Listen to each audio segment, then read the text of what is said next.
Selamat pagi sahabat Alkitab. Marilah kita memulai hari ini dengan perenungan akan firman Tuhan. Bacaan Alkitab kita pada hari ini diambil dari Filipi pasal yang kedua ayat 5 sampai dengan 11. Hendaklah kamu dalam hidupmu bersama menaruh pikiran dan perasaan yang terdapat juga dalam Kristus Yesus, yang walaupun dalam rupa Allah tidak menganggap kesetaraan dengan Allah itu sebagai milik yang harus dipertahankan, melainkan telah mengosongkan dirinya sendiri dan mengambil rupa seorang hamba dan menjadi sama dengan manusia. Dalam keadaan sebagai manusia, ia telah merendahkan dirinya dan taat sampai mati, bahkan sampai mati di kayu salib. Itulah sebabnya Allah sangat meninggikan dia dan mengaruniakan kepadanya nama di atas segala nama, supaya dalam nama Yesus bertekuk lutut segala yang ada di langit, di atas bumi dan di bawah bumi, dan segala lidah mengaku Yesus Kristus adalah Tuhan, bagi kemuliaan Allah Bapa.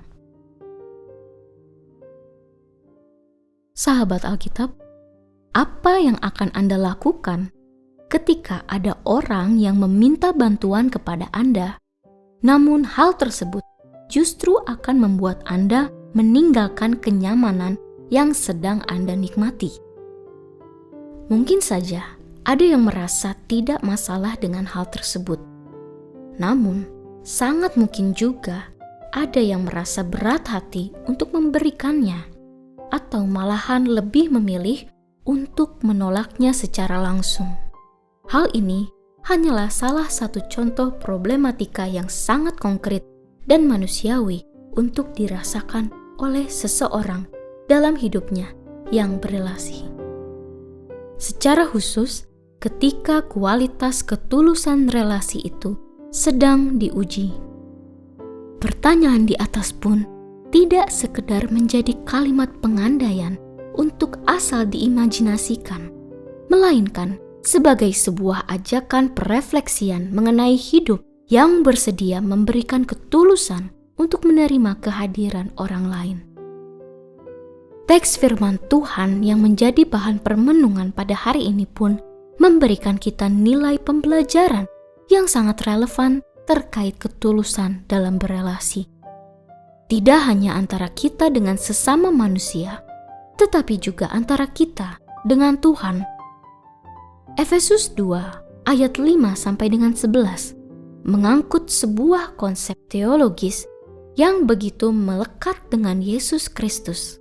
Tepatnya pada saat ia mengambil rupa manusia ke dalam dirinya sebagai bagian dari misi penyelamatan yang ia lakukan.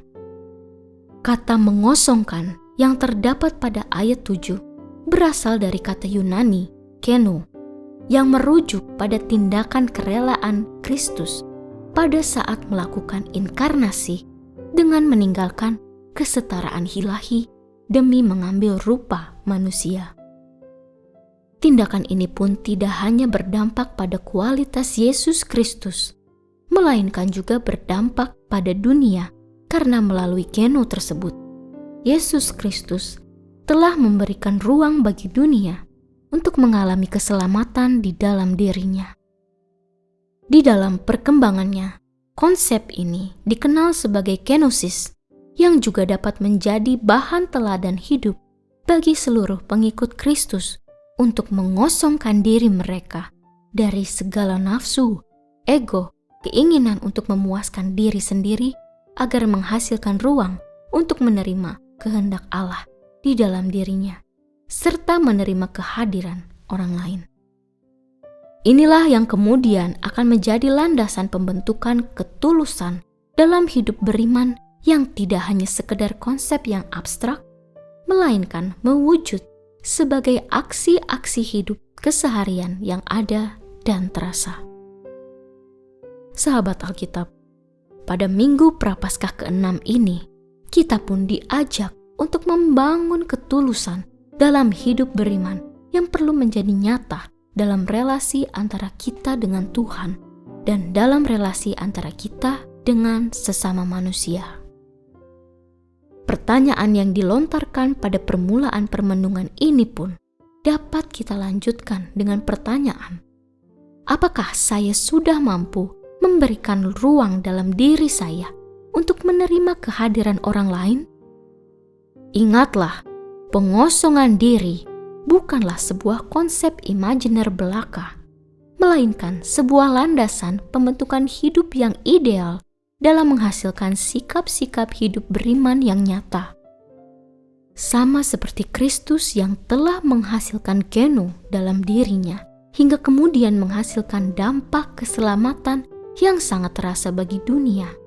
Begitu pula konsep pengosongan diri dapat menjadi bahan evaluasi diri yang nyata dalam hidup kita sehari-hari.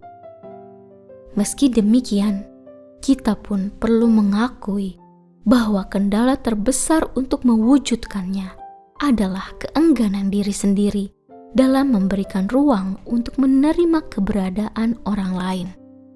Oleh sebab itu, ingatlah bahwa seluruh pengikut Kristus perlu mengosongkan diri mereka dari segala nafsu, ego, maupun keinginan untuk memuaskan diri sendiri agar menghasilkan ruang untuk menerima kehendak Allah di dalam dirinya, serta menerima kehadiran orang lain.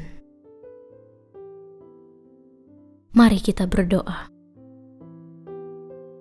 Ya Tuhan kami bersyukur atas kesempatan untuk merenungkan firman-Mu pada hari ini. Kiranya Engkau membimbing kami dalam membangun ketulusan dalam hidup beriman, baik dalam relasi dengan-Mu maupun dengan sesama kami. Bantulah kami ya Tuhan, untuk kami dapat mengosongkan diri dari segala nafsu dan ego, agar kami dapat menerima kehadiran orang lain dengan tulus. Jadikanlah hidup kami sebagai teladan Kristus yang memberikan ruang bagi keselamatan dan kehadiran-Mu di dalam kami. Dalam nama Tuhan Yesus, kami berdoa. Amin.